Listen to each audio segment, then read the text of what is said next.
दिन हजरत इब्राहीम अलैहिस्सलाम अल्लाह ताला के हुक्म से सीरिया की तरफ निकल पड़े। चलते चलते नमरूद के मुल्क की सरहद पार करके वो एक नए देश में पहुंच गया। जब वो खजाना वाजा नाम के मकाम पर पहुंचे तो देखा कि लोग दलदल में बहुत खूबसूरत कपड़ों में सजे हुए एक ही दिशा में भागे चले जा रहे हैं। हजरत इब्राहीम अलैहिस्सलाम को ये मंजर देखकर तज्जुब हुआ। उन्होंने एक आदमी से पूछा, भाई ये लोग कहाँ जा रहे हैं? वो बोला, जनाब 7 दिन से हमारे बादशाह की इकलौती बेटी सायरा खातून अपने पसंद का शौहर चुनने के लिए लोगों को बुला रही है। हर दिन महल में एक बड़ा जलसा होता है, मगर अब तक किसी को पसंद नहीं किया। ये सुनकर हजरत इब्राहीम अलैहिस्सलाम के दिल में भी तमन्ना जागी, चलो मैं भी देखूं क्या मामला है। अभी उन्होंने इरादा ही किया था, तभी अल्लाह रब्बुल आलमीन की तरफ से एक आवाज आई, ए इब्राहीम तुम उस जलसे में जाओ, क्योंकि मेरा फैसला ये है उस राजकुमारी का निकाह मैं तुम्हारे साथ करवा दूंगा। अल्लाह का हुक्म मिला तो हजरत इब्राहीम अलैहिस्सलाम राजमहल की तरफ चल पड़े। थोड़ी ही देर में वो एक बड़े जनसमूह में पहुंच गए। इतनी भीड़ कि आगे तो क्या बीच में भी जगह नहीं थी, तो उन्होंने पीछे जाकर एक खजूर के पेड़ के नीचे खड़े हो गए। फिर थोड़ी ही देर में बेहद हसीन नूरानी चेहरा लिए राजकुमारी सायरा खातून अपनी सहेलियों के साथ मंच पर आई। उसके हाथ में था हीरे मोती से जड़ा एक ताज। वो एक एक करके हर आदमी को देखने लगी, मगर किसी पर उसकी नजर नहीं ठहरी।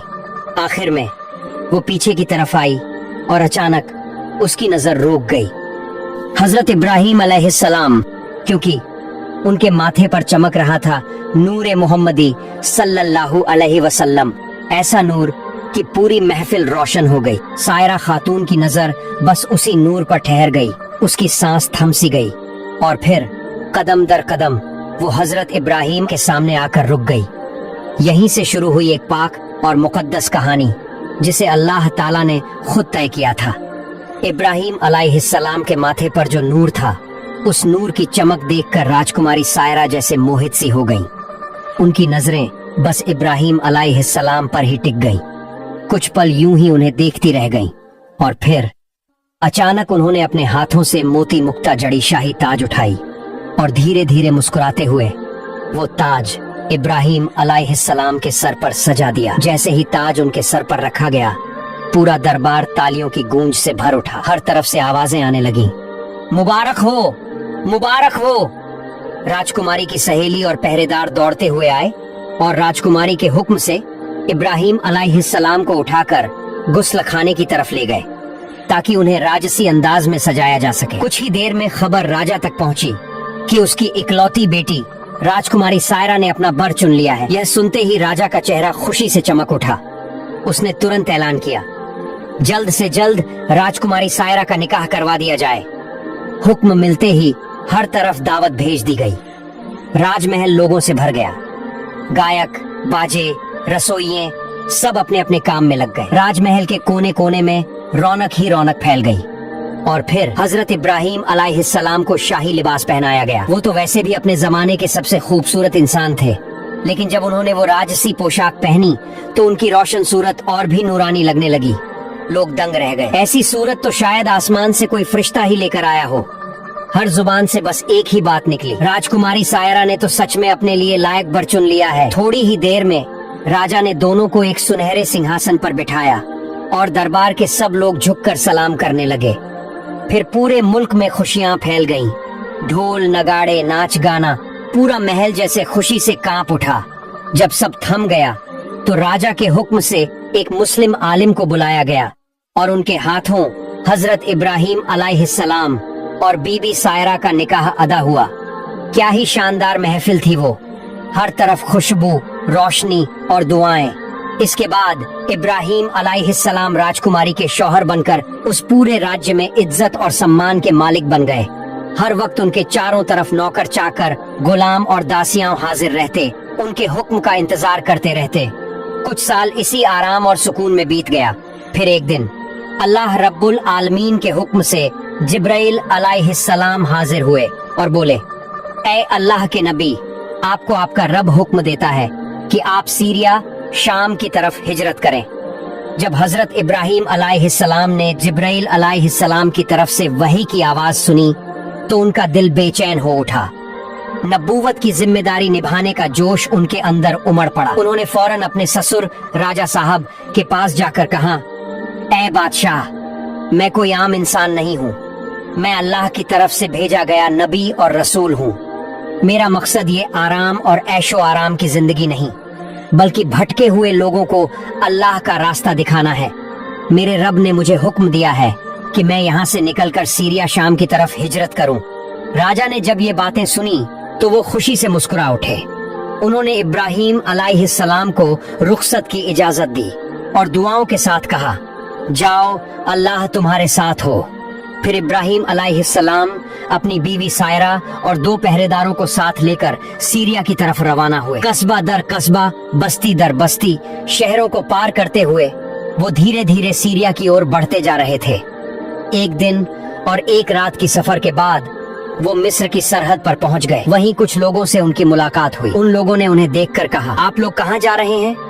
क्या आप जानते नहीं कि मिस्र का बादशाह बड़ा जालिम और बदकार आदमी है? वो रास्ते रास्ते अपने सिपाही बिठा रखता है ताकि जो भी माल दौलत लेकर गुजरे उससे जबरन छीन लिया जाए, और अगर कोई खूबसूरत औरत दिख जाए तो उसे पकड़कर राजमहल ले जाया जाता है, जहाँ बादशाह उसका अपमान करता है।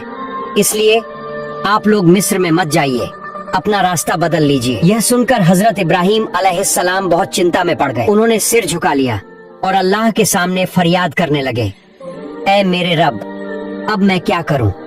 तभी अल्लाह फरमाया, ऐ इब्राहिम, मेरे हुक्म से मिस्र का रास्ता अख्तियार करो। सीरिया जाने का यही रास्ता है। हजरत इब्राहिम अलैहिस्सलाम ने अल्लाह का हुक्म सुना और भरोसे के साथ मिस्र की तरफ चल पड़े। रास्ते में कुछ दूरी तय करने के बाद उन्होंने एक तदबीर सोची, क्योंकि अब उन्हें मालूम था कि मिस्र का बादशाह बदनीयत इंसान है और उसके लोग लुटेरे हैं। उन्होंने अपनी बीबी सायरा को एक लकड़ी के संदूक में बिठाया और उसे अपने सर पर रखकर चलने लगे। लेकिन कुछ दूर जाने पर अचानक कुछ पहरेदारों ने उन्हें रोक लिया। उन्होंने कहा, रुको, तुम्हारे पास जो कुछ है सब हमारे हवाले कर दो, और ये बक्सा, इसमें क्या है? हमें इसे देखना होगा। हजरत इब्राहिम अलैहिस्सलाम ने विनम्रता से कहा, मेरे पास जितनी भी दौलत है सब ले लो, मगर इस बक्से को मत खोलो।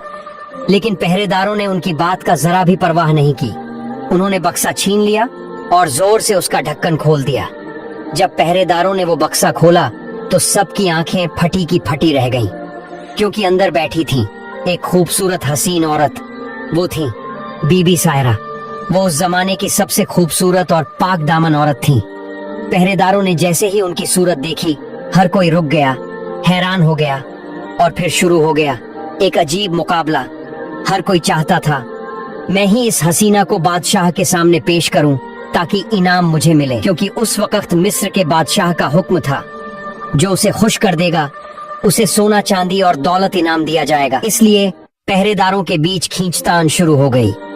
हर कोई सायरा को पकड़कर अपनी तरफ खींच रहा था और सभी मिलकर बेबी सायरा को लेकर धीरे धीरे राजमहल की तरफ चल पड़े। हजरत इब्राहिम अलैहिस्सलाम और उनके पहरेदार बेबस नजरों से सब कुछ देखते हुए उनके पीछे चल पड़े। थोड़ी देर में वो राज दरबार पहुंच गए और पहरेदारों ने बीबी सायरा को राजा के सामने पेश कर दिया। राजा ने जब बीबी सायरा को देखा तो उसकी आंखें ठहर ही गईं और बोला, वाह क्या हसीना है। फिर उसने पहरेदारों को बड़ा इनाम दिया। उसने हजरत इब्राहिम अलैहिस्सलाम की तरफ देखकर पूछा, ए अजनबी, ये औरत तुम्हारे साथ क्या लगती है? हजरत इब्राहिम अलैहिस्सलाम ने सुकून भरे लहजे में जवाब दिया, वो मेरी बीवी है। राजा का चेहरा बदल गया। वो बोला, अपनी बीवी को मेरे हवाले कर दो। इब्राहिम अलैहिस्सलाम ने कहा, ये मेरे बस में नहीं। राजा चिल्लाकर कहा, अब तुम्हारी राय की कोई जरूरत नहीं, वो अब मेरी होगी और हमेशा मेरे पास रहेगी। इतना कहकर उसने अपने दास दासियों को हुक्म दिया, इस औरत को नहलाओ, इत्र और खुशबू से महकाओ, शाही लिबास पहनाओ और उसे मेरे कमरे में ले जाकर बिस्तर पर बिठा दो। दास दासियाओं ने बीबी सायरा को अंदर ले जाकर बहुत सजा धजा दिया और फिर उसे राजा के कमरे में सजा कर बिठा दिया। उस वक्त हजरत इब्राहिम अलैहिस्सलाम दरबार के एक कोने में बैठकर अल्लाह के सामने दुआ कर रहे थे, ऐ मेरे रब, मेरी बीवी की इज्जत की हिफाजत फरमा। अल्लाह ताला ने अपनी रहमत से उनके सामने से पर्दा उठा दिया ताकि वो दूर बैठकर भी सब कुछ साफ देख सकें कि उनके साथ क्या हो रहा है। जब बीबी सायरा को सजाकर राजा के कमरे में बिठाया गया तो राजा धीरे धीरे कमरे की तरफ चल पड़े। उसने कमरे में दाखिल होकर सायरा को देखा और कहा, आओ اے حسینہ میرے پاس آؤ، اتنی خوبصورت عورت میں نے اپنی زندگی میں کبھی نہیں دیکھی، آج تم میری ہو، میں خوش نصیب ہوں کہ تمہیں پایا۔ یہ کہہ کر وہ آگے بڑھا اور سائرہ کو چھونے کی کوشش کی، لیکن اسی پل اللہ کا عذاب اترا۔ راجا کے دونوں ہاتھ سن ہو گئے، وہ کانپنے لگا، پیچھے